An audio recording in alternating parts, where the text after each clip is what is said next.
Ndabaramukije mwese shuti banywanyi bacu mukunda kandi mugakurikira amakuru n'ibiganiro dutambutsa kuri chaîne yanyu imwe rudende ya Isange TV, chaîne bashikiriza amakuru ndetse n'ibiganiro biba bigezweho kandi biba vyakura amatohoza mu rurimi rw'ikirundi.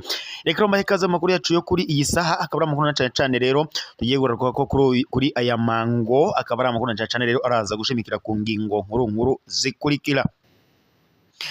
Reka amakuru yacu tuyatanguriye mu gisata c'umutekano na cane turabire hamwe kubiko biravugwa ku mupaka w'u Rwanda ndetse n'u Burundi, na cane turabire ku mupaka wa Nemba aho ibintu bitifashe neza. Hari amakuru dukuye mu kinyegero avuga ko hoba hari abasirikare batanu bo mu ngabo z'u Burundi FDNB boba baguye ku mupaka uhuza u Rwanda n'u Burundi ariwo Nemba. Ati imvo n'imvano ntiyihe. Hari kandi amakuru tuza kugaruka ko yo mu kinyegero nanone ajanye biko birabera ku mbaka wa Kongo ndetse n'u Burundi, aho ndetse hari koranuganurwa ko hoba hari bane mu basirikare b'u Burundi FDNB baguye kuri uyu mupaka, ndetse bikanavugwa ko boba bagandaguwe n'umugwi witwaje urwanisho wa Red Tabara ubwo bariko barajabuka bacaga kwinjira mu Burundi. Ni ibintu rero biteye ubwoba cyane ku banyagihugu Burundi ndetse no ku ngabo z'u Burundi FDNB ndetse n'umukuru w'igihugu cy'u Burundi Evariste Ndayishimiye ndetse n'umukuru w'igisirikare cy'u Burundi Prime Niyongabo, aho rero umutekano wamaze gutosekara. Ni mu gihe kandi hamaze iminsi humvikana ikicuka kitari ciza mu gisirikare cy'u Burundi, aho abanyagihugu abasirikare bidoga bavuga ko baheraniwe amahera yabo ndetse ibintu vyabo byose byamaze guhera byaheze mu gisirikare cy'u Burundi. Bakanavuga ko ndetse Prime Niyongabo ndetse n'umukuru w'igihugu Evariste Ndayishimiye ndetse n'ibindi bisongerezi mu ngabo z'u Burundi ngaribo bariko barya amahera yabo. Ni mu gihe kandi ingabo z'u Burundi FDNB zibandanya gushirira muri Republika Iharanira Intwaro Rusange ya Kongo. Turababwiye kubijanye n'amatohoza yari yakozwe n'ibimenyesha amakuru vyacu bitandukanye, aho twari twoherejeyo abamenyesha amakuru badutohoreje amakuru yo mu kinyegero bavuga kubijanye n'intambara ya Kongo, ariko kandi bakagaruka cane ku biriko biraba ku basirikare b'u Burundi FDNB bari muri Republika Iharanira Intwaro Rusange ya Kongo bagiye gufasha ingabo za leta ya Kongo FARDC guhangana n'imigwi yitwaje urwanisho harimo nka Red Tabara ndetse n'umugwi wa M23 AFZ. Ni mu gihe kandi amakuru dukura ku rubuga twabare ko hari abasirikare b'u Burundi babandanya kujanwa muri Republika Iharanira Intwaro Rusange ya Kongo. Murabizi neza ko perezida w'u Burundi Evariste Ndayishimiye yafashe ingingo yo kohereza abasirikare muri Republika Iharanira Intwaro Rusange ya Kongo bagiye gufatikanya n'igisirikare cya leta ya Kongo FARDC guhangana n'imigwi yitwaje ibigwanisho, ariko kandi ingabo z'u Burundi zikaba zibandanya kugwa muri Kongo, ariko zikavuga ko ataco ziriko zirazira. Hari ingingo yigeze kuganirwaho cyane iravugwa mu bimenyesha amakuru bitandukanye, aho ngo perezida Ndayishimiye iyo nkuru na cyane yagaruka ku bijanye n'ibibazo byari byabajijwe n'umukuru w'igihugu cy'u Burundi Evariste Ndayishimiye ku bijanye n'abasirikare b'u Burundi bariko baragandagurirwa muri Republika Iharanira Intwaro Rusange ya Kongo. Ndayishimiye mu kubishura yavuze ko abo atari ingabo z'u Burundi FDNB ziriko zirapfira muri Kongo, ngahubwo yo bari imigwi yitwaje urwanisho nka za Red Tabara ndetse na za Mai Mai n'indi itandukanye, kuko ingabo z'u Burundi ngo zishobora kugwa muri Republika Iharanira Intwaro Rusange ya Kongo. Ariko iyo ukomeje kuganira n'abamenyesha amakuru batandukanye ndetse n'abanyagihugu mu Burundi bakubarira ku bijanye n'agashavu abanyagihugu b'u Burundi bafise, bavuga ko Ndayishimiye ari we yamaze kugurisha u Burundi na cyane abana b'igihugu bagandagurirwa muri Republika Iharanira Intwaro Rusange ya Kongo ngo bivanye n'amadolari yahawe na perezida wa Kongo Antoine Felix Tshisekedi Tshilombo. Iyi rero ni ingingo itavugwa ko rumwe na cyane n'abanyagihugu b'u Burundi. Twarigeze kubabare ku bijanye n'inkuru ivuga ku basirikare b'u Burundi FDNB bari base kujya kurwana muri Republika Iharanira Intwaro Rusange ya Kongo. Twarabaviriye imuzi n'imuzingo tubabarira ukungene aba basirikare baciye bakaterwa bafunga umunyororo w'ubuzima bwabo bwose. Habaye urubanza rw'ikibirira ko maze baca bakatirwa gupfungwa igihano cyo gupfungwa ubuzima bwabo bwose. Hari n'abapfunzwe imyaka 25. Abo nta kindi caha baziraga uretse kuhakana ko badashaka kujya kuganagurwa muri Republika Iharanira Intwaro Rusange ya Kongo, kuko ngo batazi ico bariko baragwanira muri Kongo, na cyane ngo bakagombye kurwana n'umutekano w'u Burundi nk'igihugu cabibarutse. Ivyo rero vyateye Gashavu Ndayishimiye ndetse avuga ko ivyo ngivyo abasirikare bakoze ari ukwigaragambya ndetse no kumusuzugura iyo ari imyiyerekano, aca afata ingingo rero yo kubapfunga ndetse aca bajana mu gasho bakatirwa umunyoro wa burundu. Ariko yo wumvise ivyo abasirikare bakorewe wumva ko ari akamaramaza. Mu minsi yeze rero twari twabwiye ku bijanye n'igitero cari cakozwe muri Republika Iharanira Demokarasi ya Kongo ndetse bikaza no kurangira ingabo za Kongo FARDC ndetse n'ingabo z'u Burundi FDNB bakwiswe n'igisirikare ca M23 AFC uyu mugwi nyene witwaje urwanisho, biza kurangira rero ingabo z'u Burundi zihungiye mu Burundi ndetse n'iza Kongo vyose bihungira mu Burundi. Ariko kandi twari twabare n'ibijanye n'ibitero vyagavye mu Cibitoke ndetse no mu Rugombo, aho ndetse abanyagihugu bari bahatekewe n'ubwoba batangura no guhunga. Hari n'ibibombe vyatewe mu masoko atandukanye ndetse n'abanyagihugu batsinzi bahasiga ubuzima. Ibi vyose rero vyakweza icuka kibi hagati ya leta ya Kongo ya M23 AFC ndetse n'igisirikare ca leta y'u Burundi FDNB ndetse na leta y'u Burundi muri rusange. Ibi vyose rero vyatanguye mu gihe iyo umugwi twaje urwanisho wa AFC M23 wagabaga ibitero ushaka kwigarurira ibice bitandukanye muri Kongo. Murabizi neza rero kuko ingabo z'u Burundi nazo zarize muri Kongo zahuye n'ivyo bitero ndetse bamwe bafatwa amatekwa, abandi baragandagurwa, abasigaye barahunze bahungira mu gihugu cy'u Burundi.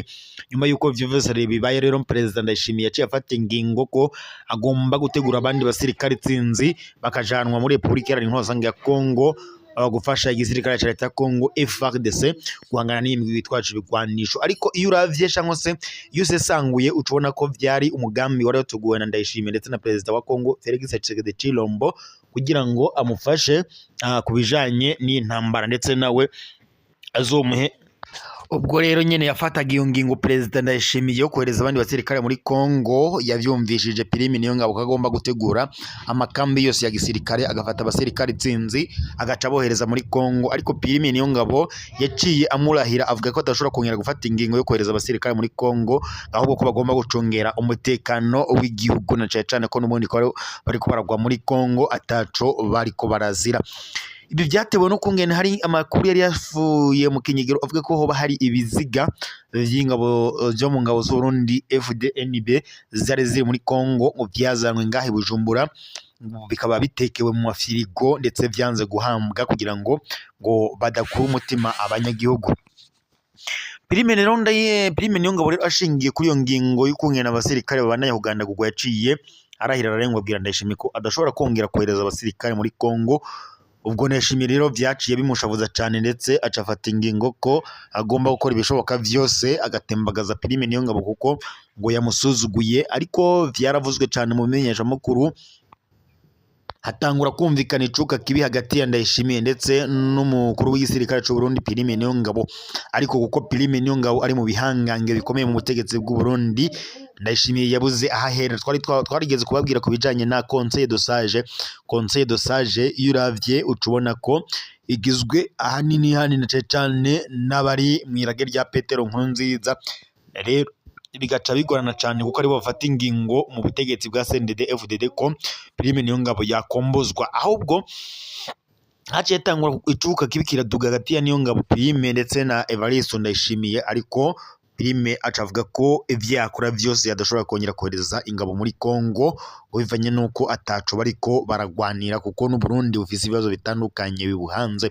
Ariko kandi abahinga mu vya politiki na cyane abasesangura politiki yo ngaha mu karere k'ibiyaga binini bagarutse ku bijanye n'amadolari ariko aratangwa muri Kongo, baca bavuga ko ari co cuka kibikira hagati ya Prime na Ndayishimiye ngo kuko Ndayishimiye yanse ko bagabura ku madolari. Prime Niyongabo aca avuga ko ngo aca agirisha avuga ko Prime Niyongabo yashaka ko bagabura ayo madolari. Ariko kandi Ndayishimiye aca arahira ararengwa avuga ko badashobora kugabura ayo madolari aca ajanwa mu kinyegero kwa Ndayishimiye. Ibi vyose rero vyateye agashavuga gakomeye cane. Prime Niyongabo aca avuga ko adashobora kumvikana neza cyangwa se adashobora kongera gufata ingingo zo kohereza izindi ngabo muri Republika Iharanira Intwaro Rusange ya Kongo. Ariko kandi n'umutekano ntabwo wifashe neza mu gihugu cy'u Burundi. Ibitero bitandukanye vyama vyagabwe mu bice bitandukanye bigize igihugu cy'u Burundi. Iyo uravye nk'ibi bitero bibaze imisi bibera mu Gatumba ndetse n'ahandi hatandukanye nko mu Cibira ndetse na Cibitoke, mu Kibira no mu Cibitoke n'ahandi hatandukanye, vyose nk'ibiriko birabera mu kibira cyangwa se mu Cibitoke n'ahandi hantu hatandukanye, biba bivugwa ko hari imigwi itandukanye biriko iragwanira mu kibira. Twigeze no kubabura ku bijanye na FDLR, byari byaravuzwe cyane ko FDLR ikorana n'u Burundi, ariko ngo kuri ubu ngubu ni nayo isigaye igaba ibitero ngo mu Burundi bivanye nuko ishaka gufata amatungo ya leta, kandi ibi byose vyakwezwe na Ndayishimiye. Uravye ubona ko yirahuriyemwo umucanwa, ndetse bizamugora kuwuzimya bivanye nuko umucanwa yadometse yawidomekeye ko cyangwa se yirahuriyemwo amakara ariko umunyota urimwo n'umucanwa. Biragoranye cyane rero kuzabona Ndayishimiye arokoka ibi bintu, kuko politike y'u Burundi ibyuko birakorerwamo cyane cyane bihangange byo mu butegetsi byahagaze magabo, ndetse bivuga ko Ndayishimiye ivyo ariko arakorera u Burundi ngo biteye agashavu, ariko kandi banavuga ko Ndayishimiye isaha n'isaha ashobora gutembagazwa ku butegetsi, kuko ngaho agejeje igihugu ariko aragitembagaza mu manga. Batanga akarorero cyane cyane nk'ibibazo bihanze Burundi, mu gihe Ndayishimiye yamara afata ingendo zitandukanye yigira mu bihugu bitandukanye nk'u Burundi, aza Murantunga yigira nko mu bihugu bya Buraya n'ahandi hirya n'ino hatandukanye. Ibi byose rero nibigaragaza ko Ndayishimiye yamaze guhemukira igihugu, kuko ivyo akora ni mu nyungu ziwe bwite, aho gutunganiriza abanyagihugu b'u Burundi nk'uko bamutoye ngazo abatunganirize. Ariko kuri ubu ngubu baramaze kurahira bararengwa, bavuga ko badashobora kuzongera na rimwe gutora Ndayishimiye, nubwo ariko arakuca ku biti no ku mabuye kugira ngo azokwitoze mu kiringo ca kabiri mu matora yimirije mu mwaka wa 2027. Ibi byose rero birashavuje cyane Abarundi, ariko kandi bakaba bariko baraha amahirwe Prime Niyongabo ndetse na Reverien Ndikuriyo, ariko kandi na Gervais Ndirakobuca nawe ntabwo asigaye inyuma.